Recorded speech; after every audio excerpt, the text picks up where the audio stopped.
Diciembre de 1999, carretera hacia la Basílica de Guadalupe, Puebla. Decenas de peregrinos avanzaban con antorchas y cantos, iluminando la noche festiva de fe. En una vieja camioneta viajaba la familia Morales Ortega, Joaquín, su esposa Elena y los hijos Carolina y Mateo. Al tomar un desvío en la ruta, la camioneta desapareció en la oscuridad y nunca volvió. El aire nocturno del 11 de diciembre transportaba el aroma dulce del copal y las flores de cempasúchil que los devotos llevaban en sus canastas. Las luces intermitentes de las velas creaban sombras danzantes sobre los rostros sudorosos de cientos de peregrinos que caminaban por la carretera estatal, entonando la guadalupana, mientras sus pies descalzos tocaban el asfalto frío. Era la peregrinación anual más importante de Puebla, cuando familias enteras abandonaban sus hogares para rendir homenaje a la Virgen de Guadalupe. Joaquín Morales Ortega había manejado esa ruta decenas de veces. A los 41 años, este carpintero de manos callosas y sonrisa perpetua conocía cada curva, cada tope, cada desviación de la carretera que conectaba su pequeño pueblo de San Andrés Cholula con la Ciudad de México.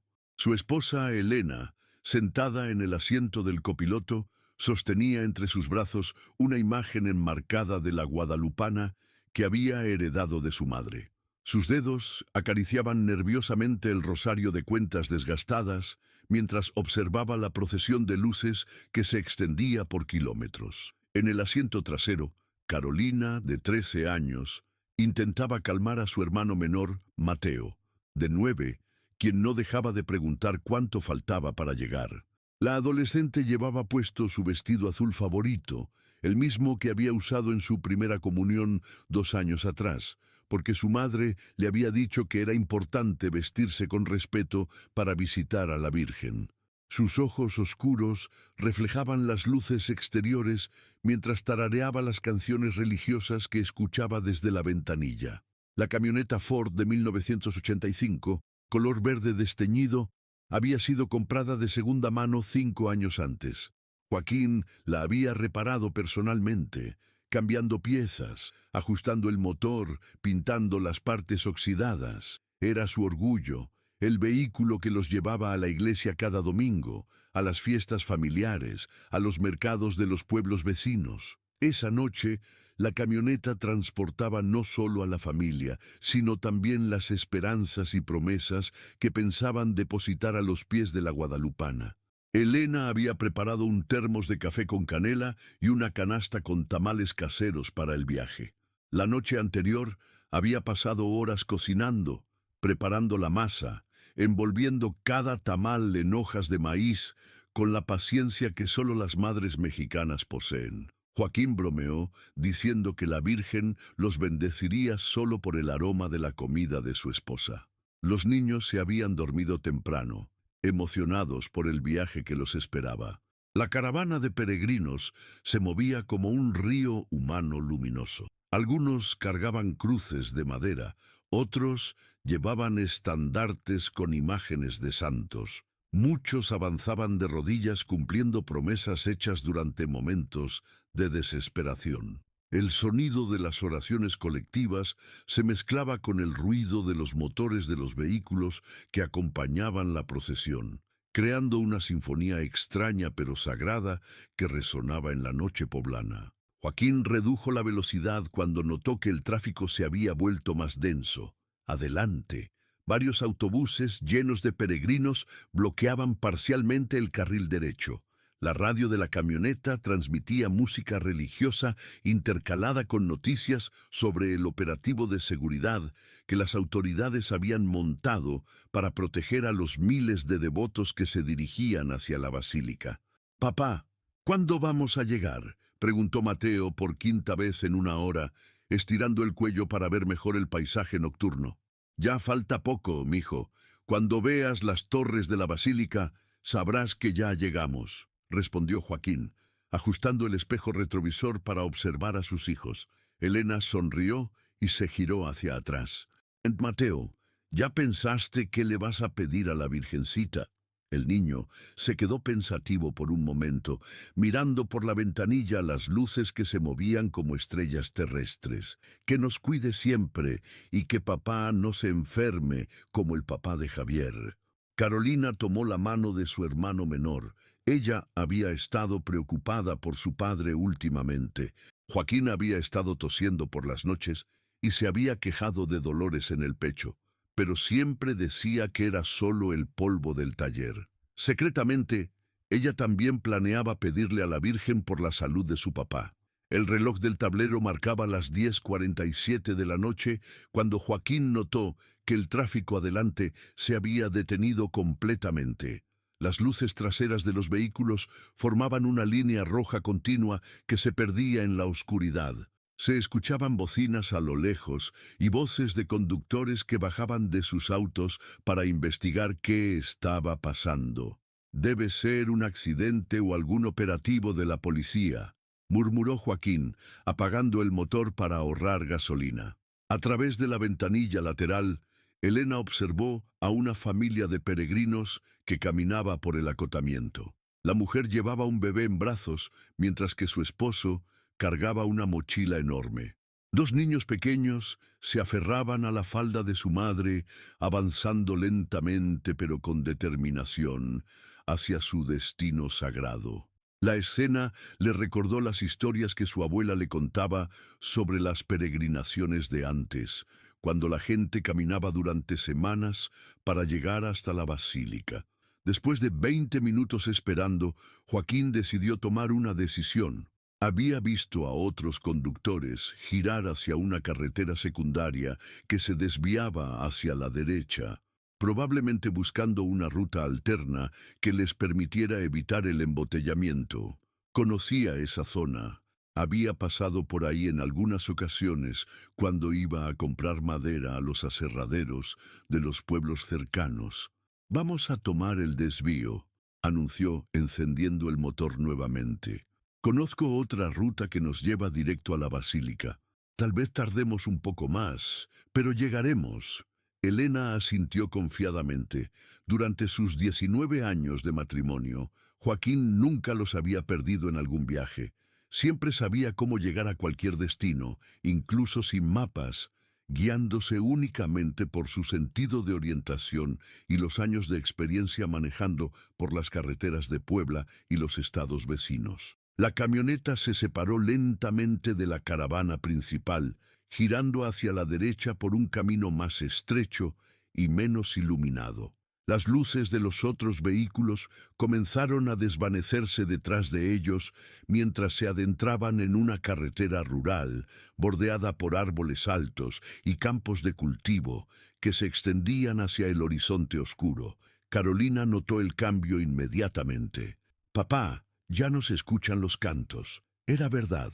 El sonido colectivo de las oraciones y las canciones religiosas había desaparecido, reemplazado únicamente por el ronroneo del motor de la camioneta y el crujido ocasional de las llantas sobre pequeñas piedras sueltas en el asfalto.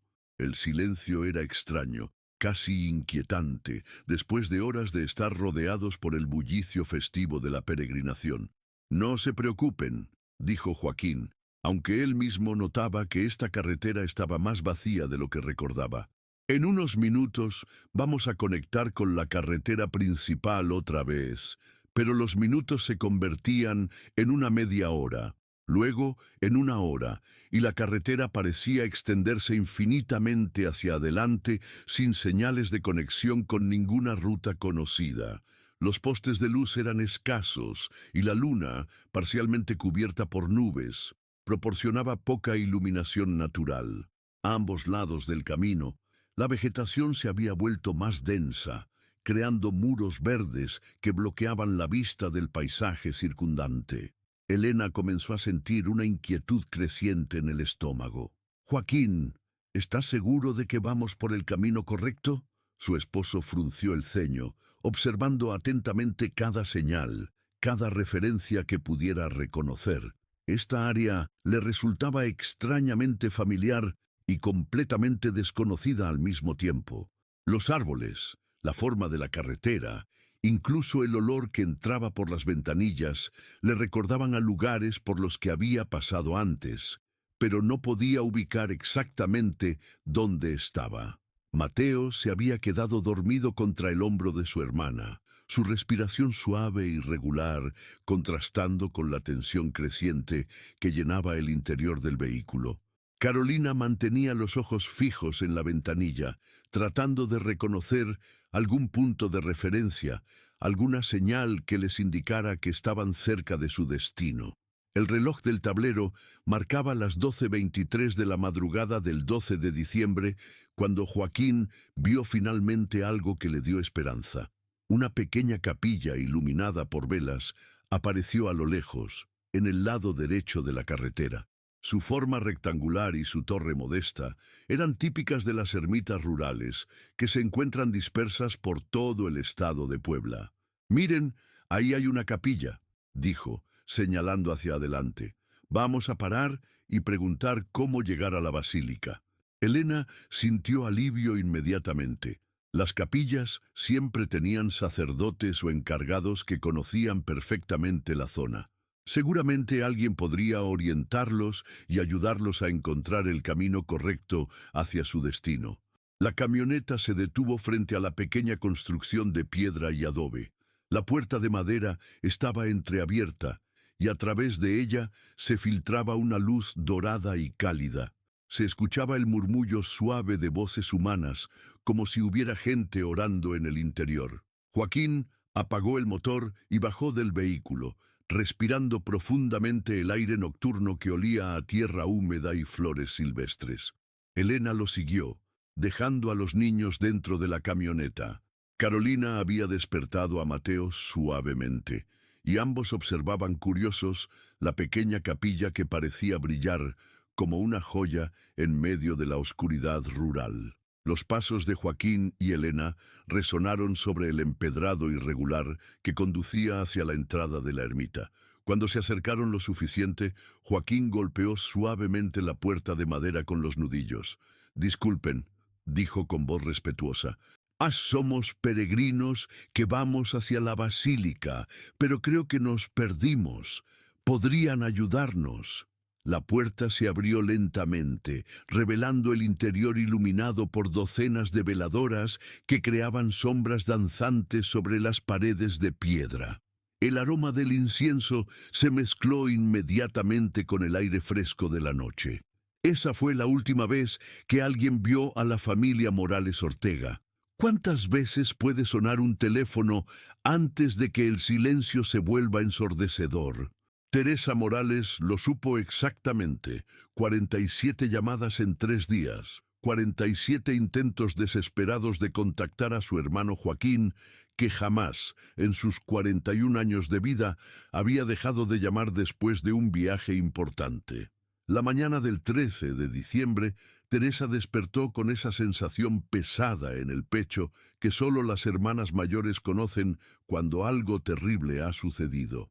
Durante 38 años había sido la protectora de Joaquín, 5 años menor que ella, el hermano que siempre la consultaba antes de tomar decisiones importantes. El día anterior había esperado su llamada tradicional. «Ya llegamos bien, Tere. Los niños están felices y Elena dice que gracias por cuidar las plantas», pero el teléfono permaneció mudo como una tumba. Teresa vivía en una casa de 2 pisos en el centro de San Andrés, Cholula, a solo 8 cuadras del taller de carpintería donde Joaquín había construido su vida. Desde la ventana de su cocina podía ver el letrero desteñido que decía «Muebles Morales, calidad y tradición», colgando sobre la puerta metálica que había permanecido cerrada desde el 11 de diciembre. Esa mañana, por primera vez en 5 años, el taller no abrió a las 7 en punto como era costumbre. Los primeros en notar la ausencia fueron los clientes habituales. Don Esteban Herrera, el panadero de la esquina, llegó a las 7:30 de la mañana buscando a Joaquín para recoger las repisas de madera que había encargado para su tienda. Encontró el taller cerrado y las ventanas cubiertas por las cortinas rojas que Elena había cosido años atrás. Golpeó la puerta varias veces, Gritó el nombre de su amigo, pero solo el eco de su propia voz le respondió. «Qué raro», murmuró don Esteban, revisando su reloj de bolsillo. «Joaquín nunca llega tarde, ni cuando está enfermo». La inquietud se extendió como ondas en un estanque. Doña Carmen, la vecina de enfrente, comentó que no había visto las luces de la casa de los Morales desde la noche del domingo. Normalmente, Elena encendía todas las lámparas al regresar de cualquier viaje, preparaba chocolate caliente para los niños y ponía música ranchera mientras reorganizaba la casa. Pero la construcción de adobe y ladrillo permanecía oscura, con las macetas de geranios sin regar y el periódico del lunes todavía tirado junto a la puerta principal. Teresa decidió actuar cuando el reloj marcó las 2 de la tarde. Tomó las llaves de repuesto que Joaquín le había dado años atrás y caminó las 8 cuadras que separaban su casa de la de su hermano.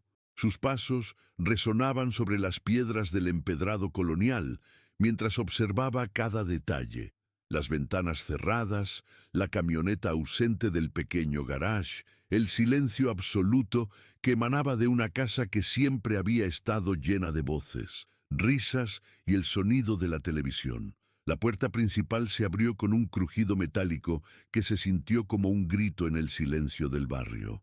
El interior estaba exactamente como Elena lo había dejado, limpio, ordenado, con el aroma persistente del café que había preparado antes del viaje.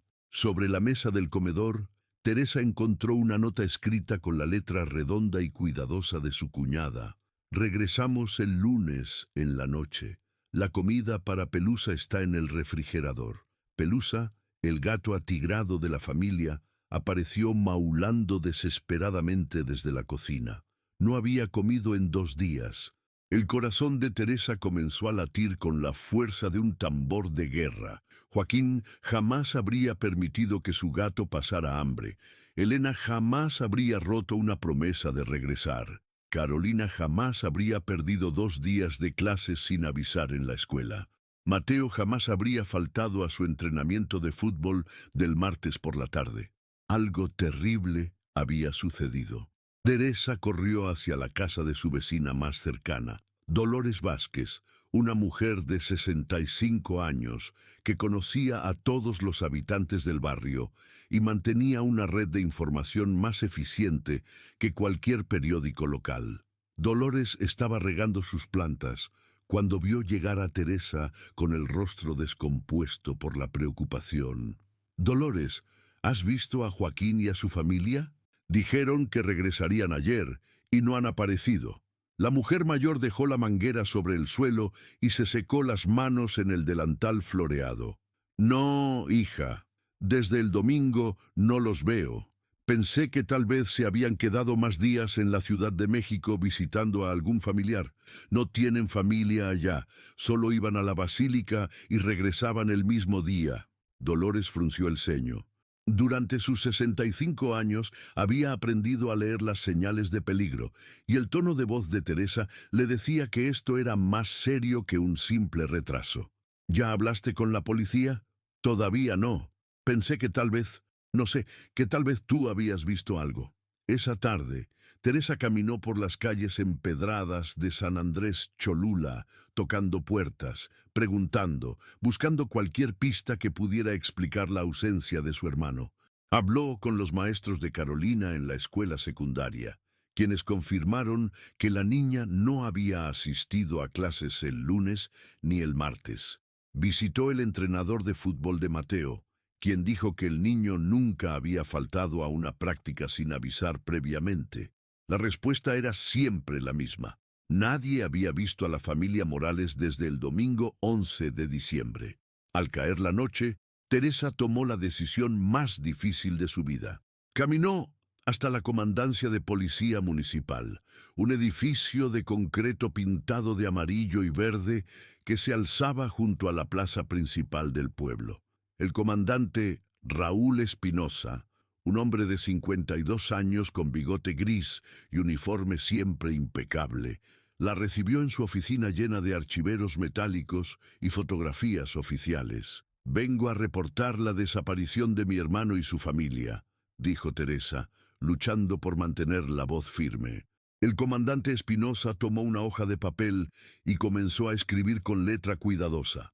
Dígame los nombres completos y cuándo fue la última vez que los vio. Joaquín Morales Ortega, 41 años. Elena Sánchez de Morales, 38 años. Carolina Morales Sánchez, 13 años. Mateo Morales Sánchez, 9 años. Salieron el domingo 11 de diciembre hacia la Basílica de Guadalupe y dijeron que regresarían el lunes por la noche. El comandante dejó de escribir y la miró por encima de sus lentes. Señora, apenas han pasado 2 días. Es muy común que las familias se queden más tiempo del planeado durante las peregrinaciones. Hay mucha gente, mucha celebración. Comandante, usted no conoce a mi hermano. Joaquín es la persona más responsable del mundo. Sí dijo que regresaría el lunes.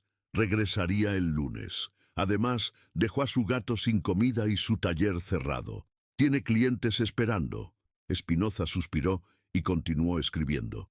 Durante sus 20 años como policía, había recibido cientos de reportes similares, y en el 90% de los casos, las familias aparecían días después con explicaciones simples. Se habían quedado en casa de algún pariente, habían tenido problemas mecánicos con el vehículo, habían decidido extender las vacaciones impulsivamente. Está bien, vamos a abrir el reporte oficial. Tiene fotografías recientes de ellos. Teresa sacó de su bolsa una foto familiar que Joaquín le había dado en su último cumpleaños. Los 4 aparecían sonriendo frente al taller de carpintería. Joaquín con su camisa de cuadros rojos y su sonrisa amplia. Elena con su vestido azul marino y su cabello recogido en un moño. Carolina con su uniforme escolar y sus ojos brillantes. Mateo con su playera de los Pumas y una pelota de fútbol bajo el brazo. ¿Sabe qué ruta tomaron hacia la Basílica? La carretera federal, como siempre. Es la única ruta que Joaquín conoce bien. El comandante prometió comenzar las investigaciones de inmediato, pero Teresa percibió en su tono esa mezcla de rutina y escepticismo que tienen los funcionarios cuando han visto demasiados casos similares. Para él, esto era solo otro reporte más en una temporada donde decenas de familias viajaban por carreteras desconocidas. Para Teresa, era el comienzo de la pesadilla más larga de su vida. Los siguientes días se convirtieron en una rutina desesperante. Cada mañana, Teresa despertaba con la esperanza de que el teléfono sonara con la voz de Joaquín explicando todo, pidiendo disculpas por la preocupación, contando alguna anécdota divertida sobre su aventura inesperada. Pero las horas pasaban en silencio absoluto. Organizó grupos de búsqueda con los vecinos del barrio. Dolores Vázquez convenció a sus 5 hijos adultos para que recorrieran las carreteras principales en sus automóviles. Don Esteban cerró su panadería durante 2 días para unirse a las expediciones que salían cada mañana hacia diferentes puntos de la ruta hacia la Basílica. Incluso el padre Miguel, párroco de la iglesia local, suspendió las misas vespertinas para dedicar tiempo completo a coordinar los esfuerzos de búsqueda. Los voluntarios regresaban cada tarde con las mismas noticias desalentadoras. Nadie había visto una camioneta Ford verde con una familia de 4 personas. Los hospitales de la ruta no tenían registros de accidentes que coincidieran con las características de los desaparecidos. Las gasolineras no recordaban haber atendido a Joaquín durante la noche del 11 de diciembre. Era como si la familia Morales Ortega se hubiera evaporado en el aire. El comandante Espinosa amplió la búsqueda oficial durante la segunda semana. Contactó a sus colegas de otros municipios, envió fotografías de la familia a las comandancias de Puebla, Tlaxcala y el Estado de México. Organizó patrullajes por las carreteras secundarias y los caminos rurales que conectaban con la ruta principal hacia la Ciudad de México. Incluso solicitó apoyo de la policía estatal para revisar barrancas y áreas boscosas donde un vehículo podría haber caído accidentalmente. Los resultados fueron siempre los mismos: nada. Es como si hubieran desaparecido de la faz de la tierra, le dijo el comandante a Teresa durante una de sus visitas semanales a la comandancia. Teresa había envejecido 5 años en 2 semanas. Sus ojos estaban hundidos por las noches sin dormir. Su cabello había comenzado a mostrar canas prematuras. Sus manos temblaban constantemente por la ansiedad. Había convertido la sala de su casa en un centro de operaciones, con mapas pegados en las paredes, fotografías de la familia distribuidas sobre todas las mesas y una libreta donde anotaba cada pista, cada teoría, cada posible explicación. La comunidad de San Andrés Cholula se movilizó de manera extraordinaria. Las mujeres del mercado organizaron colectas para pagar gasolina a los grupos de búsqueda. Los estudiantes de la escuela secundaria, donde estudiaba Carolina, imprimieron cientos de volantes con las fotografías de la familia y los distribuyeron en pueblos vecinos. Los compañeros de equipo de Mateo convencieron a sus padres para que financiaran anuncios en las estaciones de radio locales. Pero a medida que pasaban las semanas, la esperanza comenzó a transformarse en resignación dolorosa. Teresa, tienes que aceptar la posibilidad de que tal vez nunca sepamos qué pasó, le dijo el padre Miguel durante una de sus conversas nocturnas en la iglesia. A veces Dios permite que sucedan cosas que no podemos entender. No, padre, no puedo aceptar eso. Joaquín está vivo, Elena está viva, los niños están vivos. Simplemente no sé dónde están. El cura, un hombre sabio de 68 años, que había consolado a cientos de familias durante tragedias similares, reconoció en los ojos de Teresa esa determinación férrea que distingue a quienes nunca se rendirán. Era la misma mirada que había visto en las madres que buscaban a sus hijos desaparecidos durante la guerra, en las esposas que esperaban el regreso de maridos que habían partido hacia tierras lejanas, en las hermanas que se negaban a enterrar esperanzas. Entonces seguiremos buscando, dijo simplemente. Para el 24 de diciembre, la casa de los Morales se había convertido en un santuario silencioso. Teresa la visitaba todos los días para alimentar a Pelusa, regar las plantas de Elena y mantener todo exactamente como la familia lo había dejado. Los regalos de Navidad que Carolina y Mateo habían pedido seguían guardados en el armario de Joaquín, envueltos en papel dorado y listos para una celebración que nunca llegaría. Esa Nochebuena, Teresa se sentó en la sala de su hermano, rodeada por los objetos que contaban la historia de una familia. Fotografías de cumpleaños y primeras comuniones, diplomas escolares de los niños pegados en el refrigerador, herramientas de carpintería organizadas perfectamente en el taller, la máquina de coser de Elena con un vestido a medio terminar para Carolina.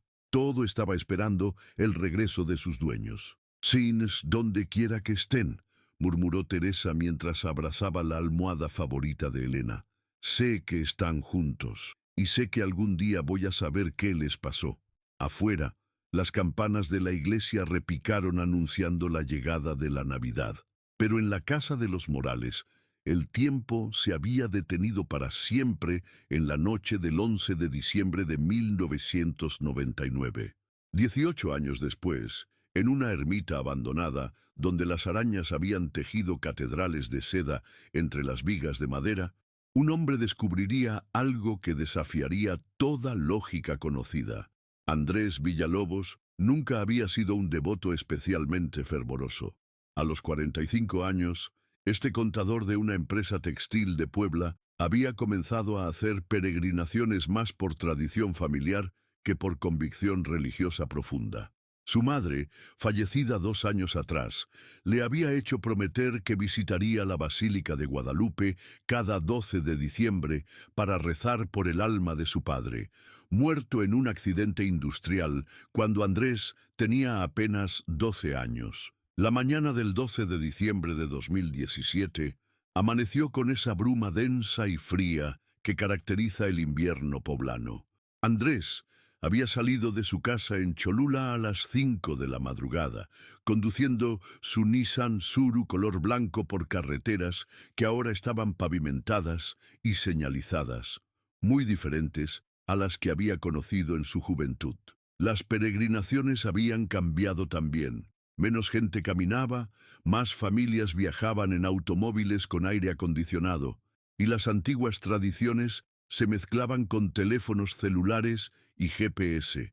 Pero esa mañana, el GPS de Andrés decidió fallar. Somewhere cerca de las 6:30, mientras conducía por una carretera que debería haberlo llevado directamente hacia la autopista México-Puebla, su dispositivo de navegación se apagó sin explicación. La pantalla se quedó en negro, y por más que presionó botones y revisó conexiones, no pudo hacer que funcionara nuevamente.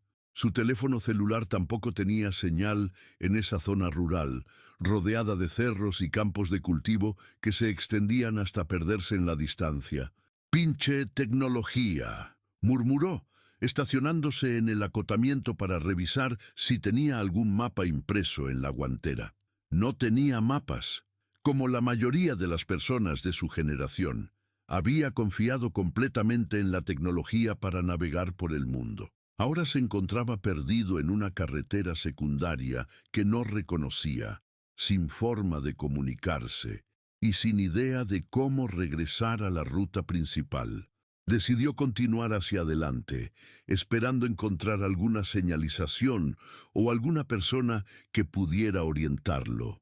La carretera serpenteaba entre colinas cubiertas de nopal y maguey, ocasionalmente pasando junto a pequeñas milpas donde el maíz ya había sido cosechado, dejando solo rastrojos secos que crujían con el viento matutino. Después de 40 minutos manejando sin rumbo fijo, Andrés divisó a lo lejos una pequeña construcción que parecía ser una capilla. La estructura de piedra y adobe se alzaba solitaria en medio del paisaje rural, rodeada por árboles de mezquite y una cerca de alambre que delimitaba un terreno de aproximadamente media hectárea. No había señales de actividad humana reciente, pero al menos podría detenerse allí para orientarse y tal vez encontrar alguna indicación sobre su ubicación. El sendero que conducía hacia la ermita estaba cubierto de maleza y piedras sueltas que hicieron vibrar el automóvil. Andrés estacionó junto a un árbol de pirú que proyectaba una sombra alargada sobre el patio de la capilla. Cuando bajó del vehículo, lo primero que notó fue el silencio absoluto. No se escuchaban pájaros, ni insectos, ni el ruido lejano de tractores o automóviles. Solo el susurro suave del viento entre las hojas secas. La puerta principal de la ermita estaba cerrada con un candado oxidado que parecía llevar años sin abrirse. Las ventanas pequeñas, protegidas por rejas de hierro forjado, estaban cubiertas por una capa de polvo y telarañas que impedía ver el interior. En una placa de mármol junto a la entrada, apenas legible debido a la erosión del tiempo, Andrés pudo leer: Ermita de San Judas Tadeo, fundada en 1924, restaurada en 1987. 1987, repitió en voz alta, haciendo cálculos mentales. Bruce, hace 30 años que no restauran esto. El lugar tenía esa atmósfera peculiar de los sitios sagrados abandonados, una mezcla de solemnidad y melancolía que hace que hasta las personas menos religiosas sientan respeto instintivo. Andrés caminó alrededor del perímetro de la capilla, buscando alguna otra entrada o tal vez una casa del encargado donde pudiera pedir ayuda. En la parte trasera del edificio encontró algo inesperado, una puerta lateral de madera más pequeña que estaba entreabierta. Las bisagras oxidadas habían cedido parcialmente, dejando una abertura lo suficientemente grande para permitir el paso de una persona. Andrés dudó por un momento. Técnicamente, estaría invadiendo propiedad privada, pero sus intenciones eran legítimas y tal vez adentro podría encontrar algún teléfono o alguna pista sobre cómo contactar al párroco encargado. «Con permiso», dijo en voz alta, siguiendo la costumbre mexicana de anunciarse incluso cuando no hay nadie presente. El interior de la ermita estaba sumido en una penumbra dorada. La luz matutina se filtraba a través de las ventanas sucias, creando columnas luminosas que revelaban millones de partículas de polvo suspendidas en el aire. El altar principal, aunque cubierto por una tela blanca polvorienta, mantenía su estructura básica. Un crucifijo de madera oscura, dos candelabros de bronce verdoso y varios santos de yeso con colores desteñidos por el tiempo. Lo que más llamó la atención de Andrés fue la cantidad de veladoras que se encontraban distribuidas por todo el espacio. Había docenas de ellas, algunas completamente consumidas, otras parcialmente derretidas, pero muchas que parecían haber sido encendidas recientemente. Los vidrios rojos, azules y blancos creaban un arco iris tenue sobre las superficies de madera. ¡Qué extraño!, murmuró. Si este lugar está abandonado, ¿quién enciende las velas? Se acercó al altar para examinar mejor las veladoras, y fue entonces cuando notó algo que le provocó un escalofrío. Varias de las velas parecían estar intactas, como si nunca hubieran sido encendidas, pero al mismo tiempo daban la impresión de haber estado ardiendo durante horas. La cera no mostraba signos de haberse derretido.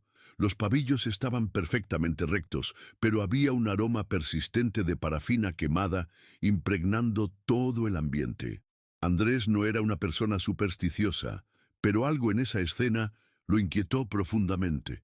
Decidió salir de la ermita y continuar su búsqueda de ayuda en otro lugar. Sin embargo, cuando se dirigía hacia la puerta lateral, tropezó con una tabla suelta del piso que se movió bajo su peso, produciendo un crujido seco que resonó en todo el espacio.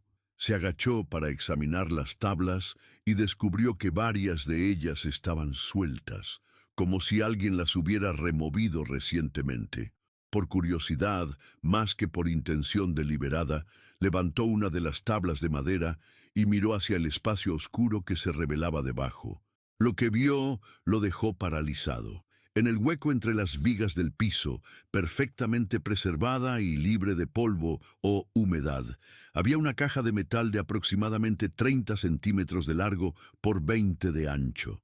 La superficie estaba pintada de azul claro, un color que le resultó extrañamente familiar, y tenía grabadas unas iniciales en la tapa: E, S, M. Con manos temblorosas, Andrés sacó la caja del escondite. Era más pesada de lo que esperaba, y cuando la agitó ligeramente, pudo escuchar que contenía varios objetos sueltos en su interior. La tapa estaba asegurada con un pequeño pestillo dorado que cedió fácilmente cuando aplicó una ligera presión. El contenido de la caja lo dejó sin aliento. En la parte superior, cuidadosamente doblada, había una fotografía en color que mostraba a una familia de 4 personas posando frente a un taller de carpintería. El hombre llevaba una camisa de cuadros rojos y sonreía ampliamente con sus brazos rodeando a una mujer vestida de azul marino.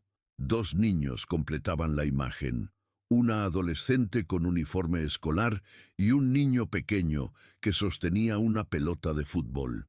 Pero eso no era todo. Debajo de la fotografía había un rosario de cuentas desgastadas, exactamente igual a los que su propia abuela solía llevar a misa todos los domingos. Junto al rosario, envuelto en un pañuelo de encaje blanco, encontró una medalla de la Virgen de Guadalupe que parecía haber sido pulida recientemente, brillando como si fuera nueva. Al fondo de la caja, lo que más lo perturbó: 4 veladoras completamente intactas, con sus mechas sin usar y su cera perfectamente blanca, pero cuando las tocó, estaban tibias, como si alguien las hubiera estado sosteniendo en sus manos apenas minutos antes. En la parte interior de la tapa de la caja, escrito con tinta azul en letra cuidadosa y femenina, había un mensaje que le puso la piel de gallina: para que nos recuerden cuando ya no estemos, para que sepan que nunca dejamos de rezar. Elena Sánchez de Morales, 12 de diciembre de 1999. Andrés se quedó inmóvil durante varios minutos, procesando lo que acababa de encontrar. La fecha coincidía exactamente con el día en que él había nacido según el calendario católico, cuando su madre solía llevarlo a la basílica siendo niño. Pero esa no era la coincidencia que lo tenía paralizado. Lo que realmente lo perturbó fue una certeza inexplicable que creció en su pecho como una planta venenosa. Esa caja había estado esperándolo específicamente a él, en ese lugar y en ese momento preciso. Con manos temblorosas, sacó su teléfono celular para tomar fotografías de todo el contenido de la caja. Para su sorpresa, el dispositivo tenía señal completa. Marcó inmediatamente el número de emergencias. 911. ¿Cuál es su emergencia? Encontré algo que creo que pertenece a una familia desaparecida. Estoy en una ermita abandonada y hay una caja con fotografías y objetos personales con fecha de 1999. ¿Puede darme su ubicación exacta, señor?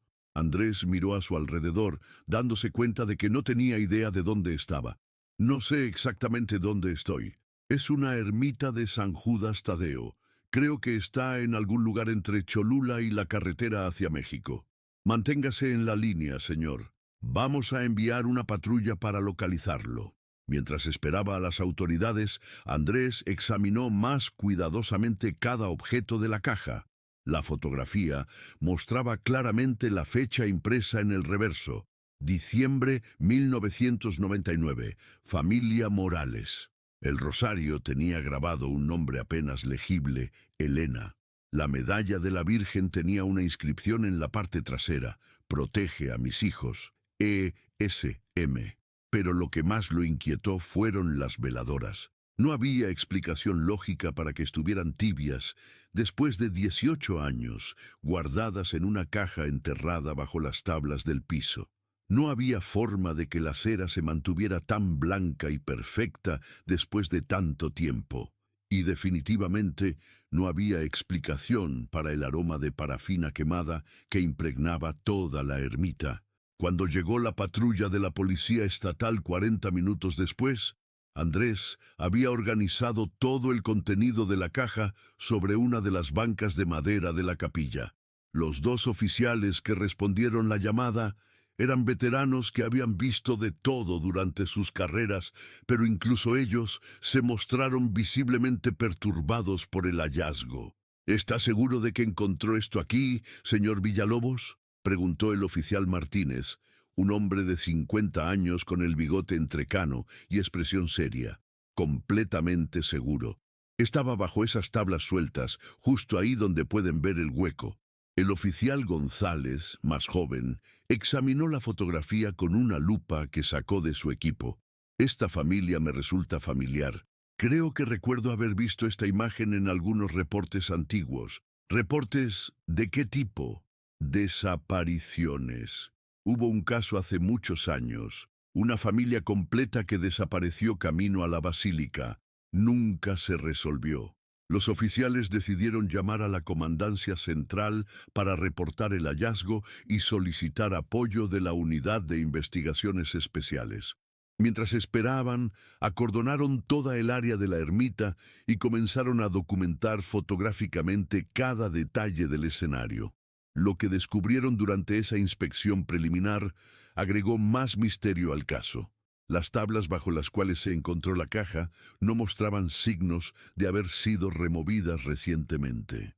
La madera tenía la misma pátina de edad y la misma acumulación de polvo que el resto del piso. Las clavijas y tornillos estaban oxidados de manera uniforme, sin marcas de herramientas modernas. Pero al mismo tiempo, el hueco donde estaba la caja parecía haber sido cavado con precisión quirúrgica, sin daños a las vigas estructurales o a las tablas adyacentes. Es como si alguien hubiera construido este escondite cuando se instaló el piso original, murmuró el oficial Martínez. Pero eso sería imposible si la caja tiene fecha de 1999 y la ermita fue restaurada en 1987. El oficial González había comenzado a tomar medidas detalladas del interior de la capilla cuando hizo otro descubrimiento inquietante.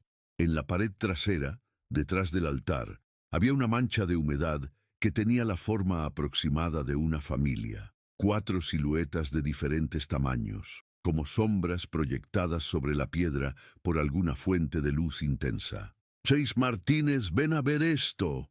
Las marcas en la pared parecían recientes, pero la piedra alrededor mostraba signos de décadas de exposición a los elementos. Era como si las siluetas hubieran aparecido de la nada, grabándose en la superficie por algún proceso desconocido. Cuando llegó el equipo especializado de investigaciones 2 horas después, la ermita había sido completamente acordonada como escena de crimen. Los técnicos forenses comenzaron inmediatamente a procesar cada centímetro del espacio, recolectando muestras de polvo, analizando las veladoras misteriosas y documentando las anomalías estructurales. La noticia del hallazgo se extendió rápidamente por los pueblos cercanos. Para el mediodía, había una pequeña multitud de curiosos y periodistas locales esperando afuera del perímetro de seguridad. Entre ellos, una mujer de cabello canoso y ojos cansados se acercó a uno de los oficiales con una fotografía arrugada en sus manos temblorosas. «Oficial, mi nombre es Teresa Morales. Creo que lo que encontraron pertenece a mi hermano». La fotografía que Teresa sostenía entre sus dedos arrugados era idéntica a la encontrada en la caja metálica. Pero cuando el oficial Martínez las comparó lado a lado bajo la luz del mediodía, descubrió una diferencia que le heló la sangre. En la foto de Teresa, la familia sonreía. En la foto de la caja, sus rostros mostraban una expresión de terror absoluto. «Señora Morales», dijo el oficial con voz cuidadosa, «necesito que me acompañe a la comandancia. Hay muchas preguntas que hacerle». Teresa, ahora de 61 años, había envejecido como envejecen las personas que cargan un dolor constante. Su cabello, completamente gris, estaba recogido en un moño sencillo. Sus ojos, hundidos por décadas de noches sin dormir, conservaban esa determinación férrea que la había mantenido buscando a su hermano durante 18 años interminables. «Oficial, yo sé más sobre este caso que cualquier archivo de la policía. He estado investigando por mi cuenta desde 1999. Tengo información que ustedes necesitan escuchar». El comandante actual de la Policía Estatal, Javier Mendoza, recibió a Teresa en una oficina muy diferente a la de su predecesor Espinosa, quien había fallecido de un infarto 5 años atrás sin haber resuelto jamás el caso Morales. Mendoza, un hombre meticuloso de 48 años, con formación en criminología moderna, había revisado el expediente durante la mañana y sabía que se enfrentaba a uno de los misterios más desconcertantes en la historia policial de Puebla. «Señora Morales, quiero que me cuente todo lo que sabe, desde el principio, sin omitir ningún detalle». Teresa abrió una carpeta de cartón que había traído consigo. Contenía cientos de documentos, fotografías, mapas anotados con su puño y letra, recortes de periódicos amarillentos, testimonios escritos de personas que había entrevistado personalmente durante su búsqueda independiente. «Comandante, mi hermano y su familia no desaparecieron por accidente, fueron asesinados, y sé quién lo hizo». Las palabras cayeron en la oficina como piedras en un estanque silencioso.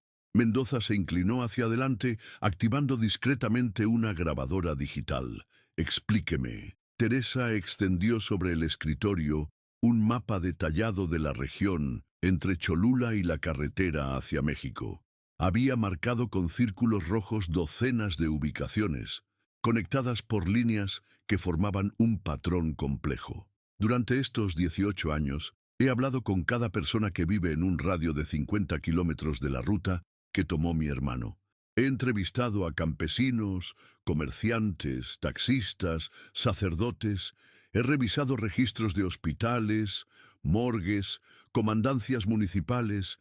He contratado 3 investigadores privados diferentes con mis ahorros. Mendoza examinó el mapa. La cantidad de trabajo representada era impresionante. Esta mujer había realizado una investigación más exhaustiva que muchos departamentos de policía profesionales. ¿Y qué encontró? Encontré un patrón. Desde 1995, por lo menos 12 familias han desaparecido en esta zona específica. Teresa señaló un área sombreada en el mapa, todas en fechas religiosas importantes, todas mientras viajaban hacia algún santuario católico, y todas fueron vistas por última vez cerca de ermitas o capillas pequeñas. El comandante sintió un escalofrío. ¿Tiene documentación de esos casos? Teresa sacó una carpeta más gruesa. Aquí están los reportes oficiales de las desapariciones que logré conseguir. Algunos casos fueron archivados como abandono de hogar, otros como accidentes vehiculares sin cuerpos recuperados, pero hay un nombre que aparece en varias de las investigaciones preliminares. Extendió una hoja de papel con una lista de nombres y fechas escritos con letra minúscula y precisa. Evaristo Salinas Guerrero, ermitaño, 67 años en 1999, ahora tendría 85 si aún vive. Era el encargado no oficial de al menos 5 ermitas en la región, incluyendo la de San Judas Tadeo, donde encontraron la caja. Mendoza había escuchado hablar de Salinas vagamente. Los archivos municipales más antiguos mencionaban quejas esporádicas sobre un hombre que vivía como ermitaño y que supuestamente ayudaba a peregrinos perdidos, pero que también había sido sospechoso en varios casos de robos menores a viajeros. ¿Dónde está ahora? Esa es la cuestión, comandante. Evaristo Salinas desapareció exactamente el 13 de diciembre de 1999, un día después de que mi hermano y su familia fueran vistos por última vez. La conexión temporal no podía ser una coincidencia. Mendoza comenzó a tomar notas rápidamente mientras Teresa continuaba su exposición. Pasé 2 años buscando a Salinas. Encontré la cueva donde vivía, en las afueras del pueblo de Santa María, Xonacatepec. Estaba abandonada, pero había señales de que alguien se había ido precipitadamente. Ropa dispersa, comida podrida, fogatas apagadas de manera abrupta. Teresa sacó fotografías borrosas que había tomado en la cueva. Las imágenes mostraban un espacio amplio, cavado en la roca, con nichos que contenían docenas de objetos que claramente no pertenecían a una sola persona. Relojes, billeteras, joyas, fotografías familiares, documentos de identidad.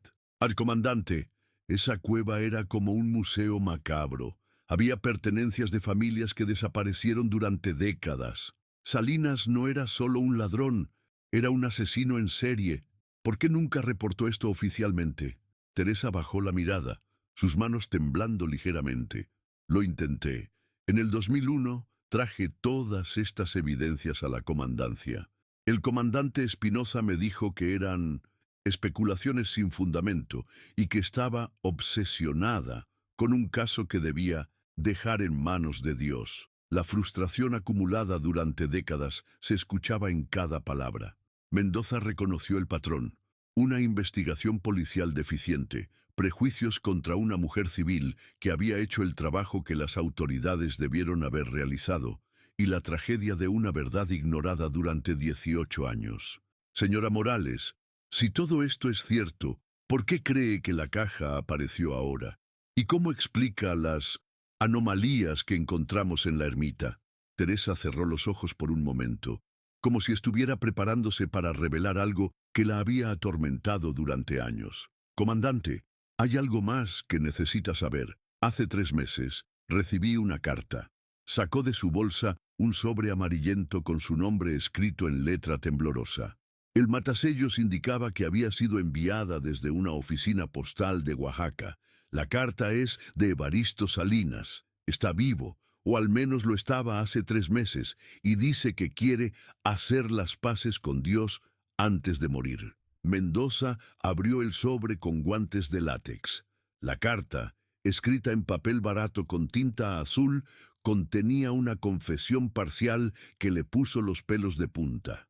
Señora Teresa, Sé que me ha estado buscando todos estos años. Sé que encontró mi cueva. Sé que sabe la verdad. Estoy viejo y enfermo, y el Señor me está cobrando todos mis pecados. Su hermano y su familia fueron buenas personas que no merecían lo que les hice. Tampoco las otras familias merecían sufrir por mi locura. Durante 50 años convertí las ermitas sagradas en trampas para personas inocentes. Les decía que eran lugares seguros donde podían descansar y rezar, pero yo necesitaba sus cosas, su dinero, sus vehículos. Cuando resistían o gritaban, tenía que callarlos para siempre. No puedo contarle dónde están los cuerpos, porque los lugares cambiaron con los años. Algunos fueron cubiertos por carreteras nuevas, otros por desarrollos habitacionales. Pero puedo decirle algo que tal vez le dé paz. Su hermano Joaquín no murió con miedo. En los últimos minutos, cuando entendió lo que iba a pasar, solo me pidió que cuidara a sus hijos y que rezara por su alma y la de su esposa. Dijo que Dios lo perdonaría a usted si no podía perdonarme a mí. Puse algunas de sus cosas en la ermita de San Judas porque era el lugar más sagrado que conocía. Pensé que si las escondía ahí, tal vez sus almas encontrarían descanso. Encendí velas por ellos durante años, hasta que tuve que huir. Si está leyendo esto, probablemente ya encontraron lo que dejé. No busque venganza, señora Teresa. Solo rece por todos nosotros. Evaristo Salinas, Guerrero, octubre de 2017. El silencio en la oficina era tan denso que se podía cortar con un cuchillo. Mendoza releía la carta mientras Teresa lloraba silenciosamente, experimentando una mezcla compleja de alivio, dolor y rabia que había estado conteniendo durante casi 2 décadas. Señora Morales, esto es una confesión de asesinato múltiple.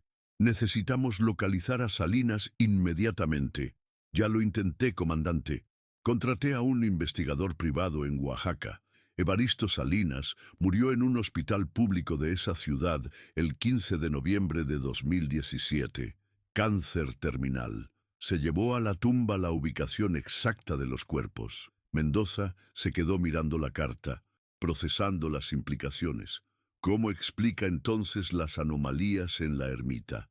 Las velas tibias, las marcas en la pared. Teresa se secó las lágrimas con un pañuelo arrugado.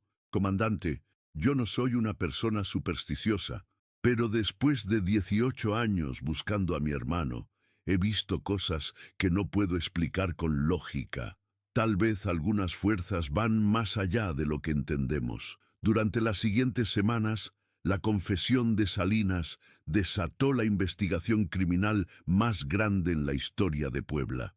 Un equipo multidisciplinario de forenses, antropólogos y arqueólogos comenzó excavaciones sistemáticas en múltiples sitios identificados por Teresa durante sus años de investigación independiente. Los resultados confirmaron sus peores temores. En diciembre de 2017, exactamente 18 años después de la desaparición de la familia Morales, los investigadores encontraron restos óseos enterrados en 4 ubicaciones diferentes. El análisis de ADN confirmó que pertenecían a Joaquín, Elena, Carolina y Mateo Morales Ortega. Joaquín fue encontrado en un campo que ahora estaba ocupado por un centro comercial.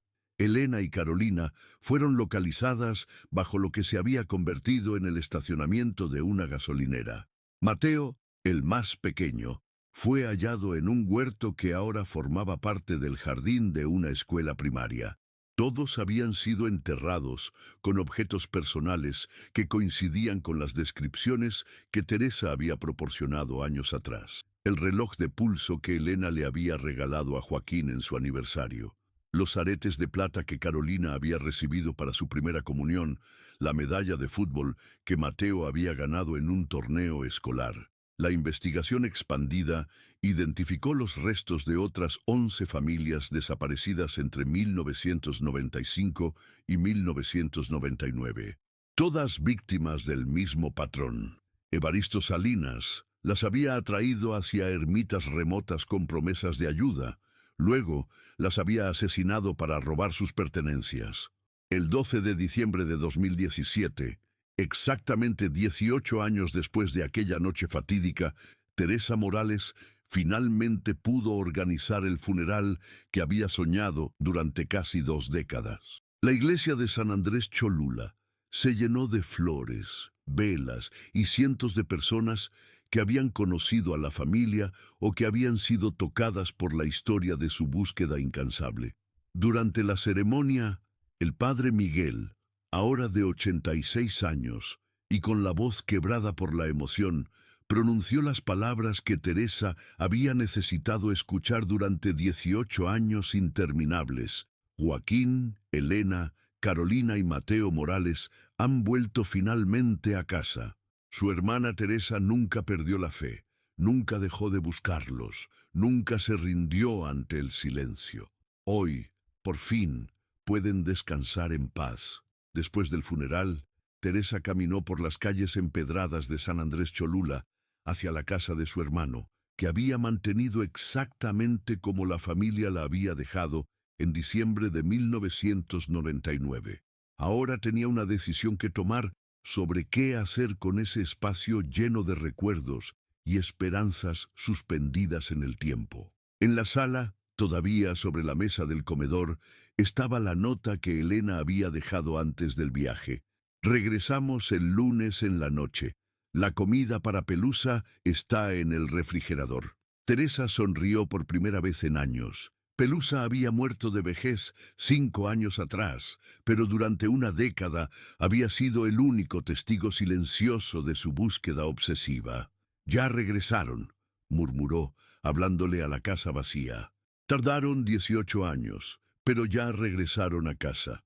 Afuera, las campanas de la iglesia repicaron anunciando el fin del día.